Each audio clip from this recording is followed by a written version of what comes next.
नरेंद्र मोदी को techno savvy leader माना जाता है। वो भी आज से नहीं, जब वो संघ कार्यकर्ता थे तब से। नई नई तकनीक को जानना, समझना, उसका सही इस्तेमाल अपने काम में करना नरेंद्र मोदी को पसंद है। नरेंद्र मोदी के इसी शौक ने उन्हें तमाम विरोधियों से अलग और अव्वल बना रखा है। यूं ही नहीं, सोशल मीडिया में लोकप्रियता के पैमाने पर नरेंद्र मोदी का दुनिया में कोई सानी नहीं। नरेंद्र मोदी के पास खुद की डिजिटल लाइब्रेरी भी है। उनके इस निजी खजाने को बहुत कम लोग जानते हैं।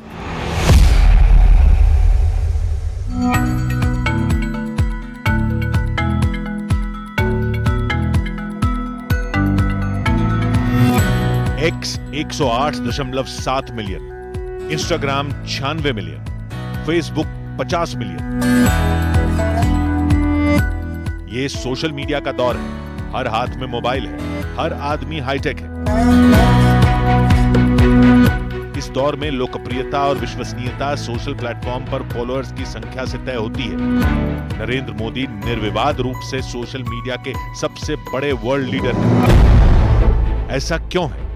यही तो है नरेंद्र मोदी का विस्तार, समय से आगे चलने की उनकी सोच।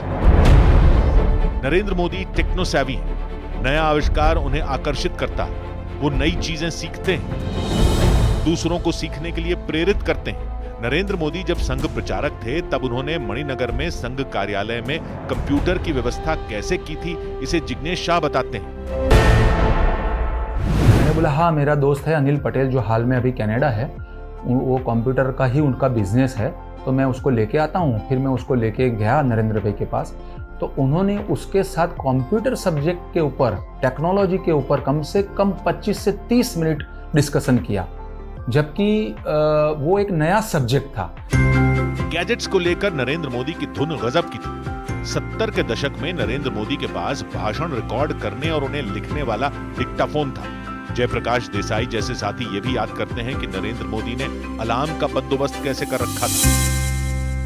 प्रवास करना रहता है संघ के प्रचारकों को, तो रात को कौन जगाएगा ट्रेन में? तभी ट्रेन भी इतनी अच्छी नहीं थी, न मोबाइल था न कुछ था। तब उनके पास छोटा, एकदम छोटा इलेक्ट्रॉनिक अलार्म था। तपस्वी जैसा धैर्य, टेक्नोलॉजी से up to date, Narendra Modi को सबसे बड़ा पॉलिटिकल ब्रांड बनाता है उनका खोजी दिमाग। नरेंद्र मोदी में तकनीकी माध्यम से लोगों से संपर्क साधने का अनोखा हुनर है। मोदी जी उस समय, मैं 96-97 की बात कर रहा हूं, जब उनका ईमेल अकाउंट था, उनके पास एक कम्युनिकेटर था, नोकिया कम्युनिकेटर। हम लोग इतने मोटे मोटे फ़ोन लेकर चलते थे, पर लेकिन उनके पास नोकिया कम्युनिकेटर था जिसके जरिए वो कम्युनिकेट करते थे। नरेंद्र मोदी ने संवाद के हर माध्यम को जनसेवा का औजार बनाया। उनकी खिंची इसी लकीर पर विरोधी भी चलने को मजबूर हैं। जब ट्विटर आया, फेसबुक आया, सोशल मीडिया को एक तरह से अर्ली अडॉप्टर्स यदि राजनीति में है भारत में, ये केवल और केवल मोदी जी है। तकनीक ताकत का पर्याय होती है। नरेंद्र मोदी ने जिसे शिक्षा से जोड़ा। नरेंद्र मोदी ने 90 के दशक में कंप्यूटर शिक्षा पर जोर देना शुरू किया था। अहमदाबाद के संस्कार धाम स्कूल में नरेंद्र मोदी के प्रयास से डिजिटल एजुकेशन की शुरुआत तभी हो गई थी जब ज्यादातर लोगों ने कंप्यूटर का नाम भी नहीं सुना था। टेक्नोलॉजी को लेकर नरेंद्र मोदी की दिलचस्पी सिर्फ उसे इस्तेमाल करने तक सीमित नहीं थी। नरेंद्र मोदी ने इसी तकनीक को सबसे गरीब लोगों के जीवन को सशक्त बनाने का साधन बनाया।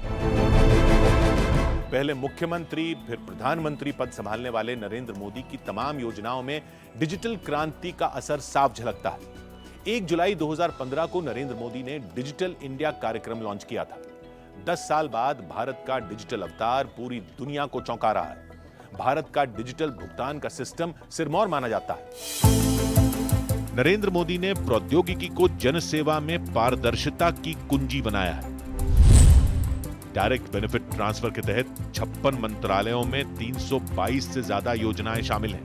लाभार्थियों के खातों में सीधे 44 लाख करोड़ रुपए ट्रांसफर किए जा रहे हैं। आधार आज दुनिया का सबसे बड़ा डिजिटल पहचान पत्र है। डिजी लॉकर के जरिए पेपरलेस शासन को मजबूती दी गई है। डिजिटल जीवन प्रमाण पत्र से पेंशन भोगियों का जीवन सरल बनाया गया है। उमंग ऐप सरकारी विभागों में 2000 से ज्यादा सेवाओं तक पहुंचने का गेटवे बना। हर रोज 65 करोड़ से ज्यादा ट्रांजैक्शन के साथ यूपीआई दुनिया का सबसे बड़ा पेमेंट सिस्टम बन चुका है। पीएम मोदी पर न्यूज 18 की खास सीरीज जारी है। कल रात 10:10 पर देखना ना भूलें।